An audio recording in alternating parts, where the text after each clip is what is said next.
man ang kasalanan ko na ginawa ko man ang lahat sa panahon ko para may kunting katahimikan at mapayapa ang buhay ng Pilipino. Ang problema nito, ewan ko kung ang tingin ng ako raw yung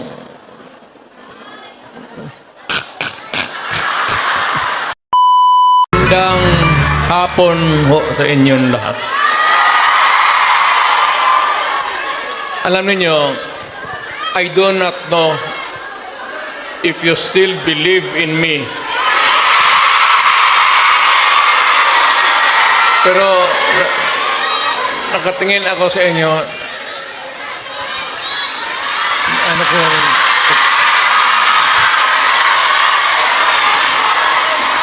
Na dapat magkita-kita tayo doon sa ating bayan. Kaya lang sa sitwasyon natin ngayon, kailangan talaga pumunta tayo sa ibang bayan maghanap buhay. Pero sa akin, the fact that malayo kayo sa pamilya ninyo,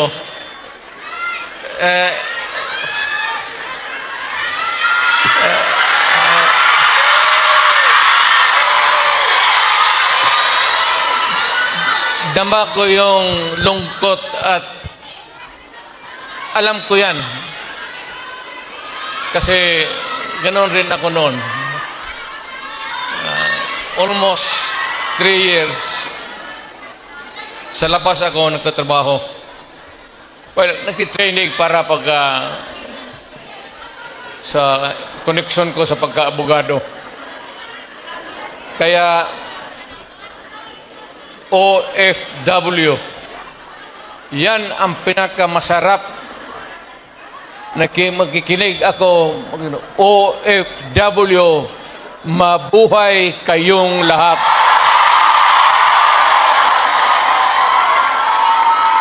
At ang mundo dapat magpasalamat na merong mga Pilipino na magpunta dito sa kanila, sa ibang bayan, para magtrabaho para sa kanila at para sa atin, makaipon ng pera para sa pamilya natin.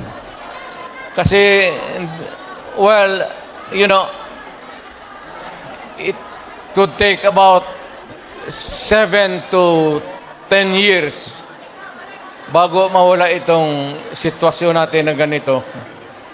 But in the meantime, that we are not really ready economically to provide opportunities na trabaho para sa lahat, then I said, napipilitan tayo dito maghanap ng trabaho para sa ating mga pamilya. Kaya ako ngayon dito, this is not the first time that I have kaharap ko kayo. Tanggapin na lang natin kung ano ang nasa palad natin at magdasal tayo na yung pagod ninyo ngayon dito ang makinabang ang mga pamilya ninyo at ang mga anak ninyo. Mabuhay kayong OFW. Kaya yung lahat ng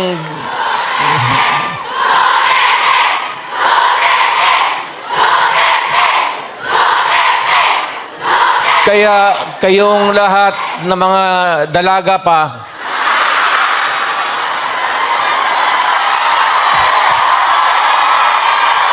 ilan ba kayo?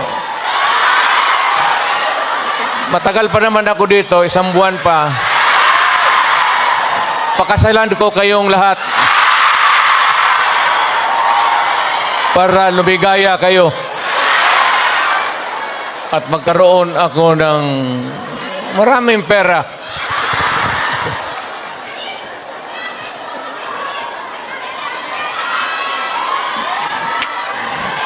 you know, hindi lang ito sa sabihin ninyo. Hindi ako nagbubula, ha?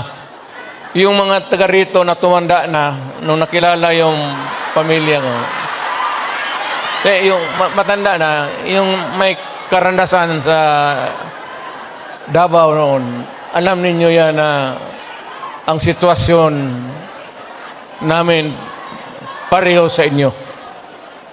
Matagal kaming walang ama kasi abogado siya. Ano pa naman ang Pilipinas noon, ang hanap buhay nasa siyudad talaga.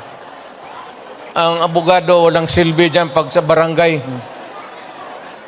So, ganun na-experience ako, na ang tatay ko, iniwan kami sa lolo pati lula ko, at ang tatay ko nagtrabaho sa labas. Ganon, sa labas ng probinsya. So, damang-dama ko talaga yung buhay ninyo. Huwag na yung kalungkutan. Huwag na yung, kasi that's reality. Ginusto mo natin sa hindi, kailangan talaga maghanap buhay. So, huwag na masyado yung mga sentimental na ano. Basta dito, punta tayo dito, nagtrabaho. At nandito kami, pinsan, napasyal ako, kasama ko ang anak ko. Saan ba si...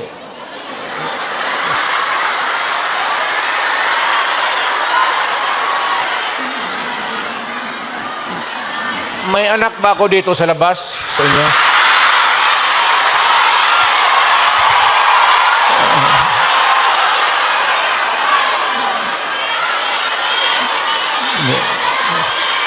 Sobra naman yung 5. Pagkaalam ko 2.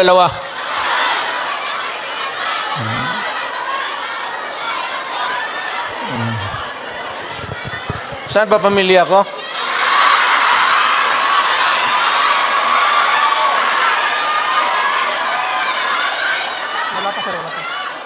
Wala pa si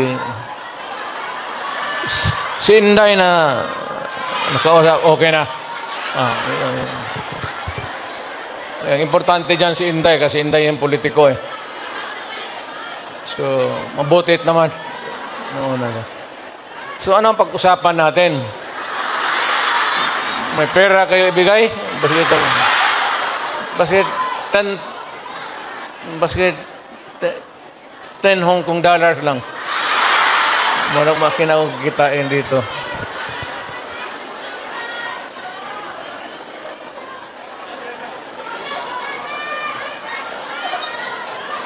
Sunod punta ko dito, magministro na ako. Kasi pagtapos ng usapan natin, give tayo lahat. Well, ang problema natin sa Pilipinas ngayon, hindi na kasing bigat noon. You know, you'll have to be patient with government. It is not at all times maganda. Minsan, ang gobyerno may kapalpakan. Ang akin lang, well, of course, kasi from the outside na ako, na makikita ako na yung ganito, yung seldom na tinitignan ng tao, ng Kongreso, na masilip lang man kayo kung ano ang kailangan, not only dito sa Hong Kong, but all over the world, Filipinos who work there because they have to. So, ang akin, nagpapasalamat ako, ang una-una, yung tulong ninyo sa economy ng bayan. At second, yung social order. Yung problema na yung mga anak natin makapag-aral ng husto. Kaya naman ako nakita ninyo na patong-patong ang kaso ko, sa totoo lang, baka ang balita ko, may warrant daw ako pag... Hindi, totoo. Yung sa ICC or something. Matagal na akong hinahabol ng mga ina.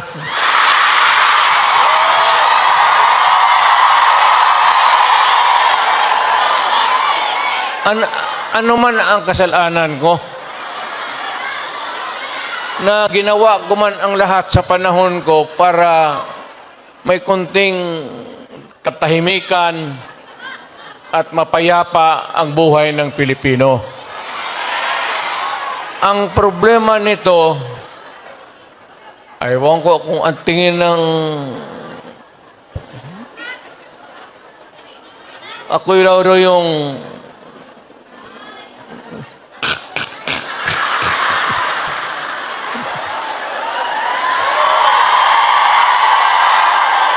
o ganito na lang.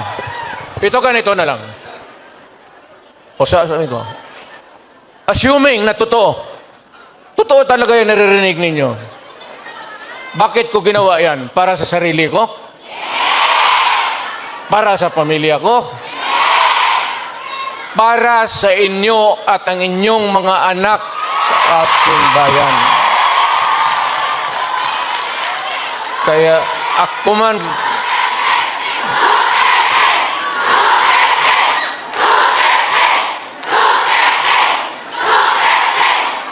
ang higain ko na lang sa inyo, total, kung ganito man talaga ang swerte ko sa buhay, okay lang, tatanggapin ko yan. Wala tayong magawa eh. Hulihin tayo kung ikulong tayo. Kaya lang,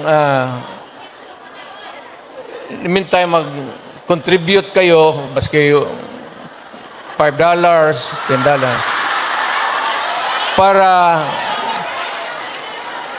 paglabas ko sa presuhan, pagawaan niyo akong monumento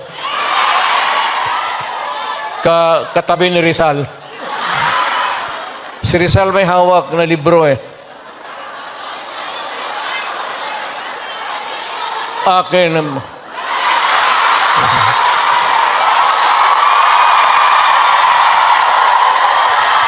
Kaya bakit? Tumahimik ba ang bayan natin kung Pilipinos, hold up dito, hold up. Wala nang ginawa ko ini.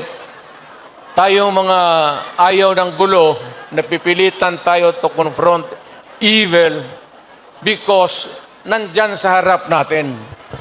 Sino ba naman gustong pumatay?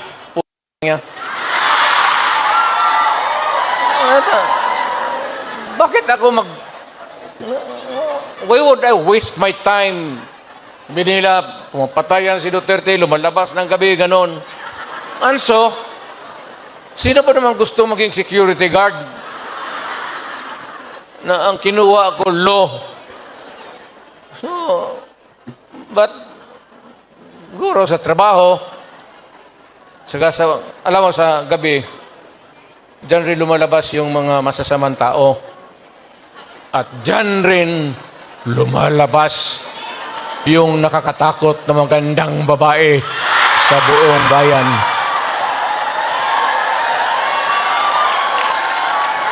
Sino man nakita ninyo maganda sa araw? Kita?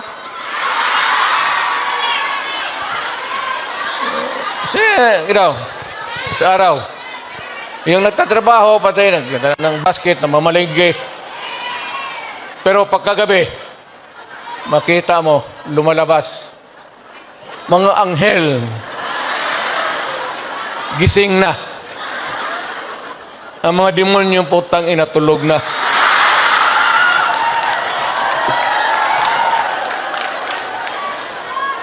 Hindi, ano na lang tayo. Seriously now. No, our country is not yet that well off. I'm very sorry na nakikita tayo dito at kayong napunta dito sa loob kasi sa labas mga Pilipino rin naghihintay doon. So, sino may-ari itong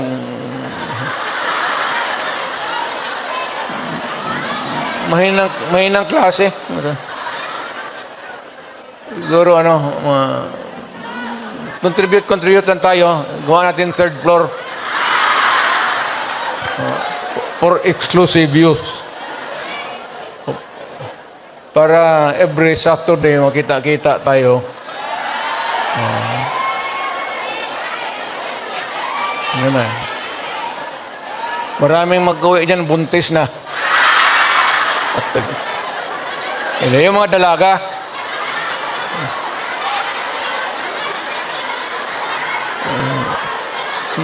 Mahirap kayo ulang hindi ako mag-survive ng buhay na walang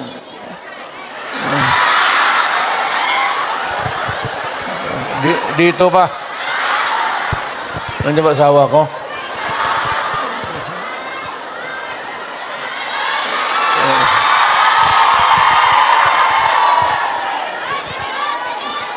Well, ganito yan.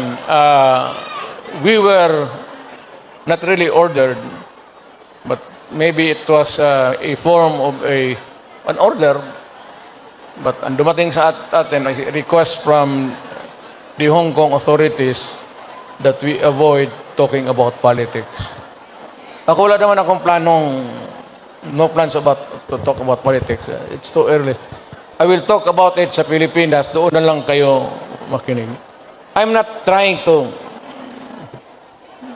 na kayo you vote for I leave it up to you to decide for your own kung ano talaga ang mabuti para sa bayan.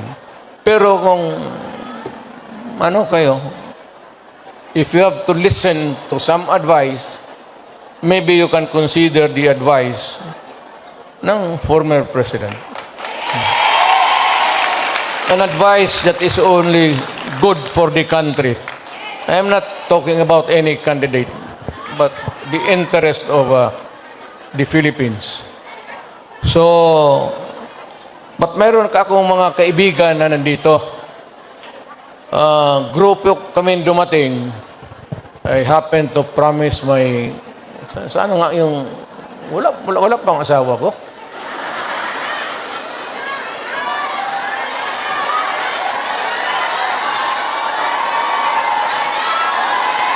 Wala ah.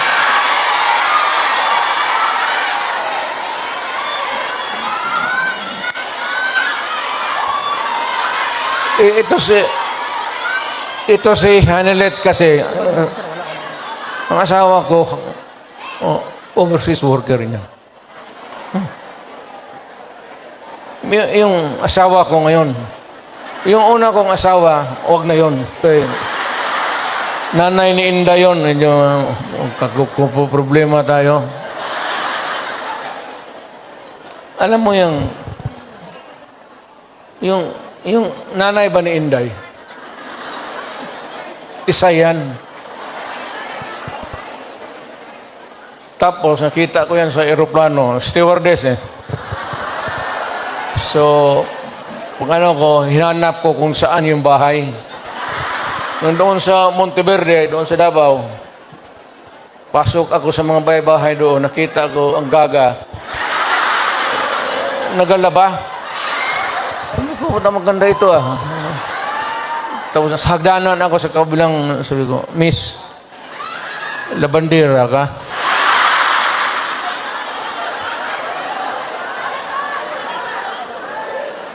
Ewan ko kung sinong taga-Davao dito. Yung hagdanan nila may nung nahalata ng nanay si Puring mother-in-law ko inilipat yung aso doon sa hagdanan. Tang ina hindi ako makaakyat. Kaya hiningi mo ano lang yan yung ano tawag yan pukpok sa Bisaya.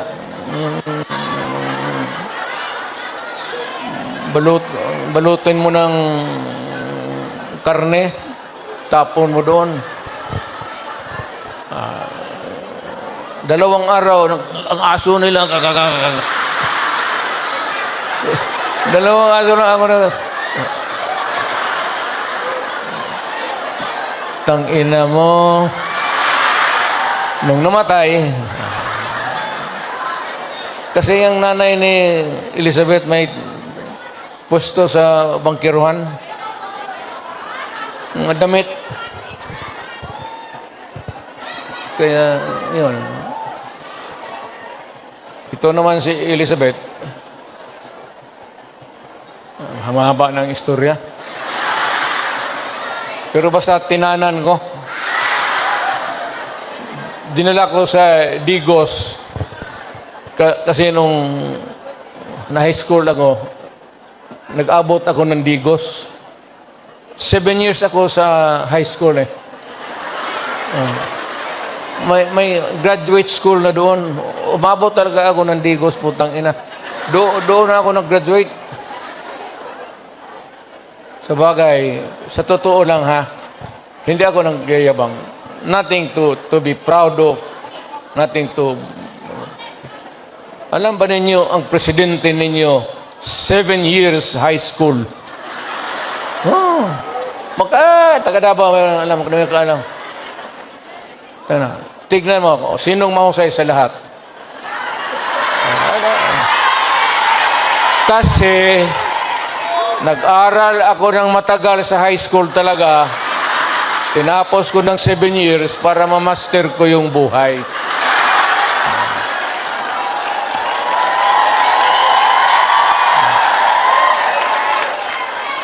Ngayon, noon nagpunta ako dito, punta kami ng pamilya, naman kaming kilala. Ngayon, nagpasok ako sa harap ninyo, mayabang na. Mga kababayan, ano bang sunod ang gagawin natin? Ano ba itong Pilipinas? Maligaya kayo o hindi? Maligaya pala sa bahay, hindi na. Yung Inday na. Yun ang maldita. Di ba sinabi ko sa inyo, sino yung mga matatanda dito nanan? Di ba sinabi ko sa inyo, maliit pa yan si Inday. Sinabi ko na sa inyo, maldita yan, bantay kayo. So, nakita nila nagbugbog ng pulis. Hindi lang yun. Hindi, yung nakita lang ninyo sa TV, maraming binugbog yan, mga driver namin, pati buang talaga yan si Inday. Pero kung yun ang masunod sa inyo, magsunod sa akin pagka...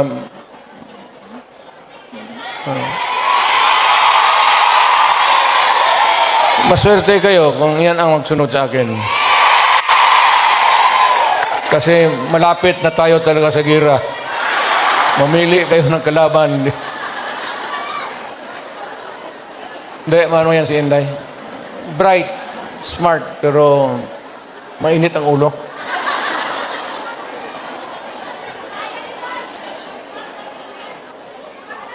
Hindi na ako magtagal kasi ang pinunta namin dito magpakilala naman. Sabihin ko lang yung mga pangalan, tandaan lang ninyo. Si attorney, si lawyer, Jimmy Bundok.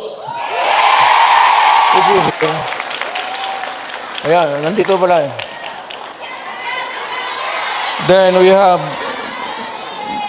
General, Philippine Constabulary ito, PPC. General Ronald Bato de la Rosa. Hinuli ng pulis. Pulis yun, uli nila. Tapos ang sunod, patron ito. Patron ito. Yung iba may mga medalya pa. Si Christopher. Saint Christopher. Senador para.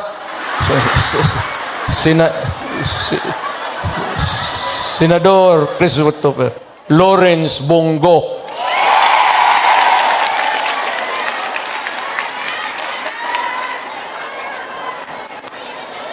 Ito yung si Bongo, noon po, the longest time nakikita ninyo, Mayor, ako, ito yung aid ko.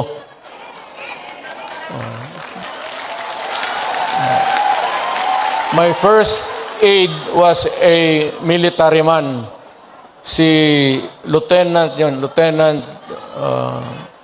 si Jimboy. Kabarkada niya, namatay. Tapos sabi niya, kung wala pa akong kapalit, many years ago, nag-volunteer siya. Sabi ko, sige. Pero mahusay, Senator Bongo.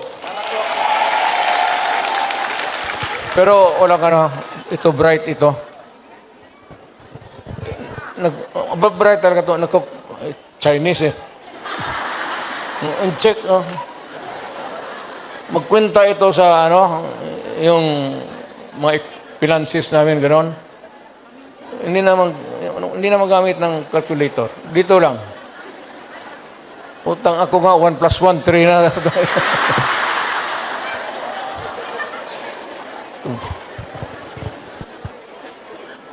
Tapos may isa to. May ari mga ilunggol, re? Damo. Si Attorney J.V. Hinlo, Western Visayas. Well, actually, ang Western Visayas, walang representation. Wala talaga. So, baka you might think it over at magbigyan mo. Then we have Attorney Raul Lambino. Pagkasinan ka, sir, no? Ilocano to. Sino Ilocano dito? Okay nam.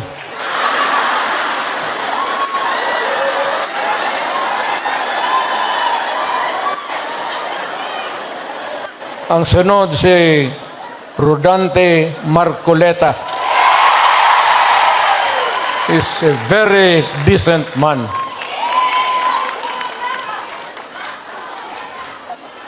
Sinong iglesia dito?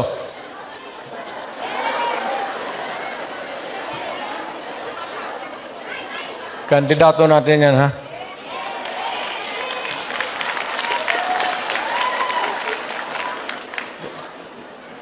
Mudahan si Pastor. Kibuloy, mudahan.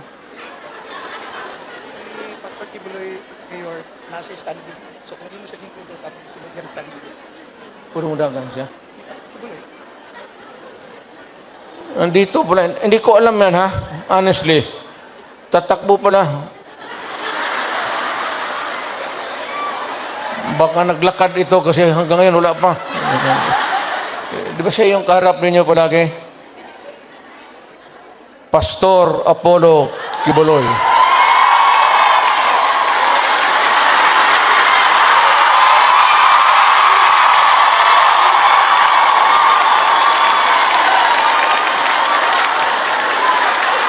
Tingnan yung relo niya, pati relo ko. Pareho.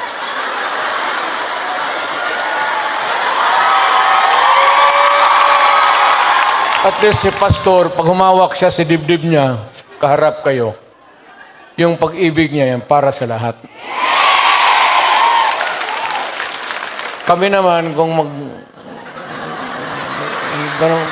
maglugod, tapos nakatingin ng magandang babae,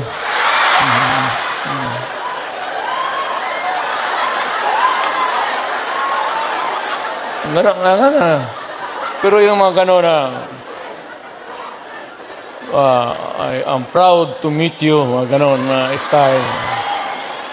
Pero yung mga gano'n, tapos, huwag yan. Huwag na yan. Ang sunod si Attorney Vic Rodriguez. Ito, mahusay ito. Mahusay talaga ito. Galing ito ng Malacanang. Sana ito maging chief of staff, pero ayawan ko.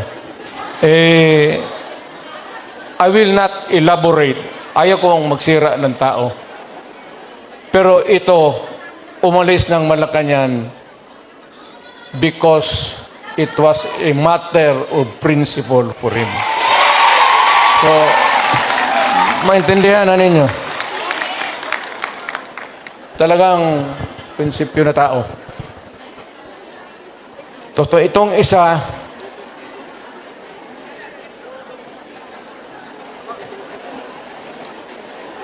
gusto magdagdag ito ng babae sa buhay niya.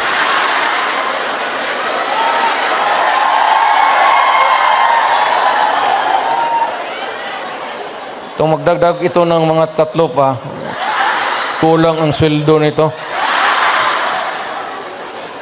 Si Epe sa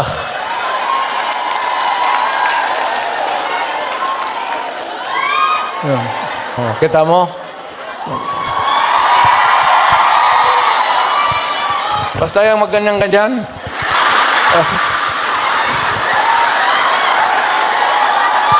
Style bulok. Oh.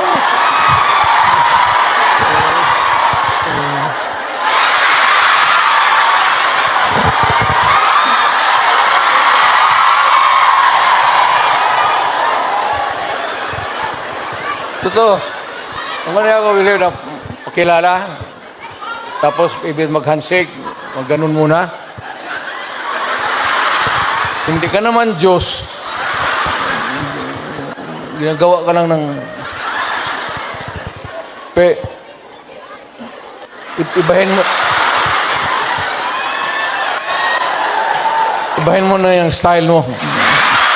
Bulok na yan.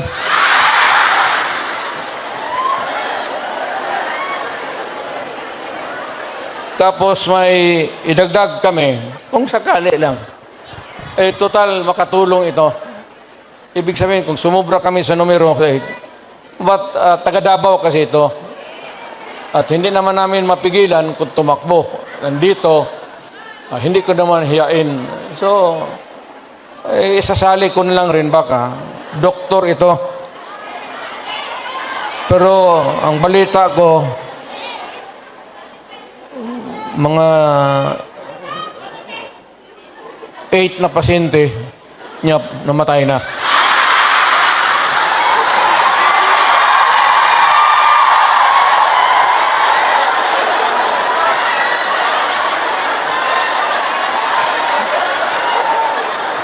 Either mali yung medisina binigay niya o pinatay niya kasi ayaw magbayad. Doktor Mata.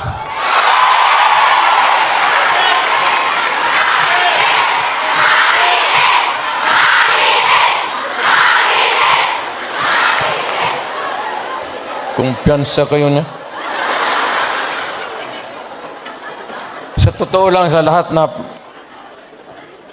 mahiya lang ako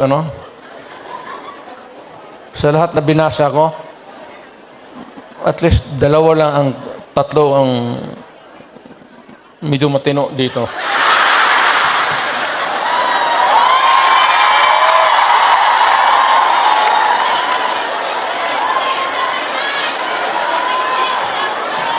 Ang hindi ko talaga masiguro itong si Bungo.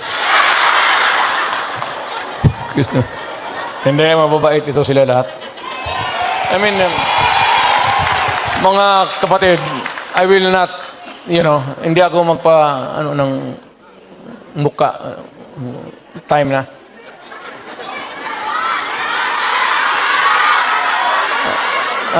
Ikaw yung manager dito? Ito yung mag-protocol, Mayor, na si Robin Padilla sa Dinakitiban.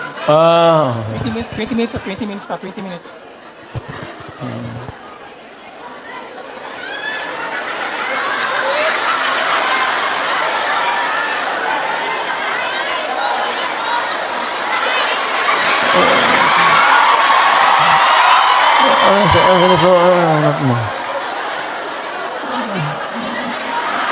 Buntis ka?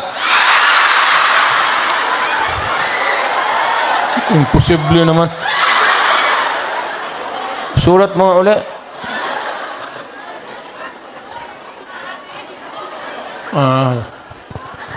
Kala kong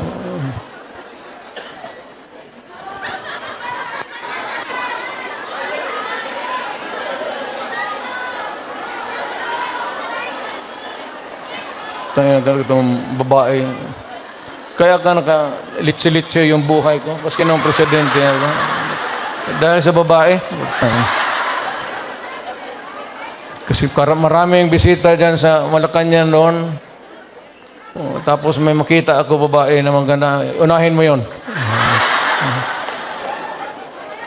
Bakit magreklamo mo? Iyak.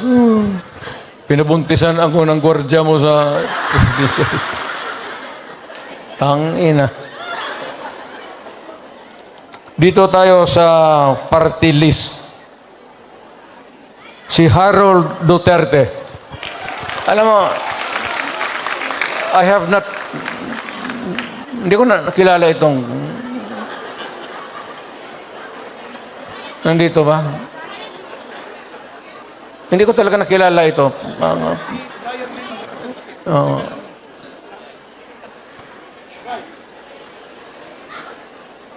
Ang nandito si second nominee, si Brian Lim. So, may dalawang injector dito. Go pati Lim. Dito na lang kayo magtakbo sa Hong Kong. Sige.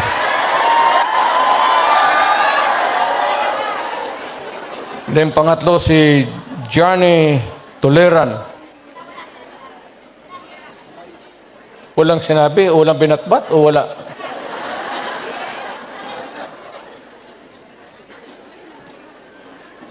Bakit? Wala siyang pamasahe?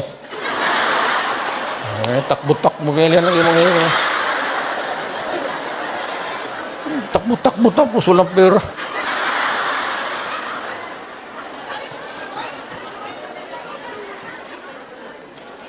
Ano pa ba? Ano pa ba ang... Seriously now, ano pa ba ang dapat ninyong malaman? Well, one is that we're trying really to improve the governance of the country to help. Lalo na kayo who are here working, sending the remittances, the money, to make your family stronger. I would encourage you to, number one, pray to God that you will persevere. Hindi naman tiis, pero yung mag-persevere ka sa trabaho ninyo. Kasi pag ako, kung hindi na mayor, mag-apply na rin ako dito sa Hong Kong. Hindi man ako maghiya magtrabaho ng bagahe, kaya wala makilala sa akin.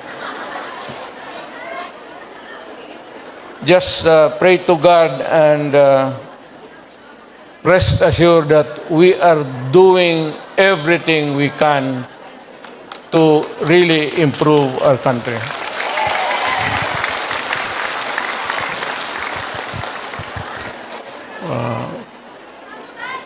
Well, anyway,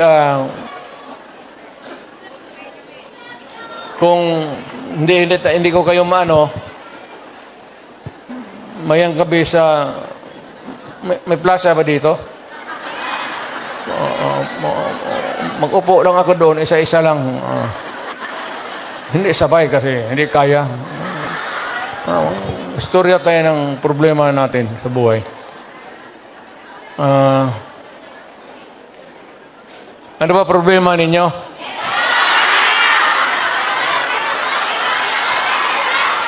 Ano problema ninyo?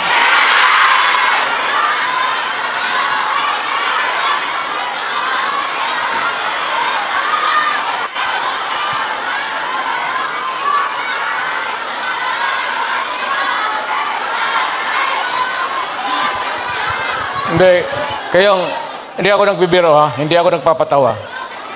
Kayong may mga asawa, keep your faith in the marriage. Huwag kayong magbitaw dyan sa temptation. So, you're here to help your family and do it. Do not waste it in some other things na activities that would destroy the family and destroy you. Ang akin dito, akin dito, punta lang ako from time to time. Pero kung kailangan talaga ninyo, hindi ako nagbiro ha. Kung kailangan talaga ninyo, if you want something, kung sakali brought to the attention of the authorities here in Hong Kong, whatever it is, problem, makausap natin, I am willing to do it. Malapit lang naman, it's 1 hour 30. Hong Kong and Davao City are equidistant. 1 hour 30 minutes lang rin ang... So, I can come. Kung ano lang, huwag kayo pabigla-bigla. Huwag kayo mapabigla-bigla. Kung hindi mo kaya, sino bang... Yung leader ninyo. Kung hindi ninyo kaya, baski anong klase yung problema. Kung hindi na ninyo kaya, tawagan ninyo ako. Kung may problema ka sa asawa ninyo, iwan, putulin natin yung utin ng butang inang nito.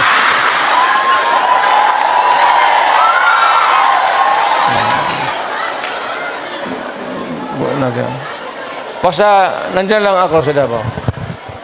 Matagal ako nagserbisyo. I started as a prosecutor. I was doing trial work in court. Then vice mayor, mayor for the longest time. Alam ko ang... basta alam ko. Okay na to. Yung may apologies sincere sa yung mga Pilipino na hindi nakapasok. Kindly extend to them my... Wala tayong magawa eh. Hindi talaga magkasya eh.